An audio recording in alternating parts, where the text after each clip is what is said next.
नमस्कार, one India news plus में आपका स्वागत है। जयपुर कमिश्नरेट की डीसीपी पश्चिम पुलिस ने अजमेर की हाई सिक्योरिटी जेल में बंदियों को मोबाइल पहुंचाने के साथ अन्य सुख सुविधाएं उपलब्ध करवाने के रैकेट का पर्दाफाश कर 2 जेल प्रहरियों सहित 11 लोगों को गिरफ्तार किया है।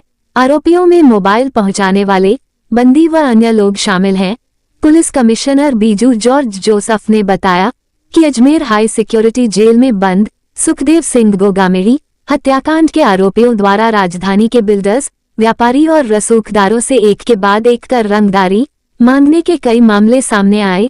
कुछ पीड़ितों ने पुलिस को रिपोर्ट दी तो आशंका है कि कुछ ने गोपनीय रूप से गैंग को पैसे भी दिए। जेल में गोगामेड़ी हत्याकांड के बंद आरोपियों को प्रोडक्शन वारंट पर गिरफ्तार किया। 25 अप्रैल को चित्रकूट थाने में एक मुकदमा दर्ज होता है जिसमें विक्रम नाम का एक युवक यहाँ पर गिरफ्तार होता है, जिसके कब्जे से एक हथियार और 2 फोन जब्त होते हैं। जब इससे आगे पूछताछ शुरू हुई तो ये ज्ञात हुआ कि इन 2 फोनों को अजमेर हाई सिक्योरिटी जेल पहुंचाया जाना था। पुलिस ने आर्म्स एक्ट के तहत मुकदमा दर्ज करके अनुसंधान आरंभ किया।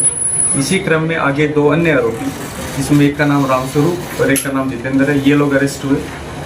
रामस्वरूप और जितेंद्र ये दोनों एक मर्डर के मामले में केस हुआ रह चुके हैं और रामस्वरूप गोगामेड़ी हत्याकांड में शामिल सुमित जो मुख्य षड्यंत्रकारियों में शामिल था, उसके साथ में जेल साथ में काट चुका है। इस कारण सुमित से उसकी दोस्ती थी। इसी क्रम में पुलिस ने जब आगे का अनुसंधान आरंभ किया तो प्रियांशु नाम का एक लड़का जो इस गैंग को सपोर्ट करने के नाम पर अजमेर रहता है, उसको अरेस्ट किया गया।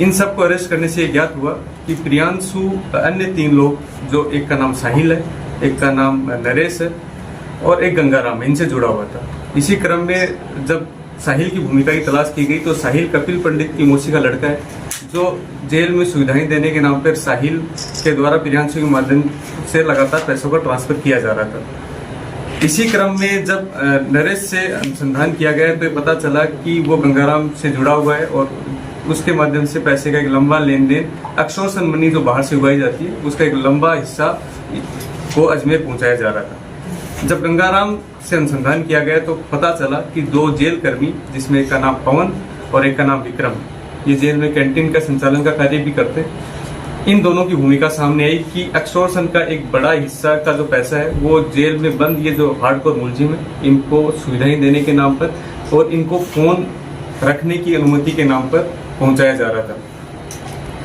इसी क्रम में आगे सुमित जो जिसके द्वारा बार बार वेस्ट जिले के अन्य थानों में भी लगातार धमकी दी जा रही थी।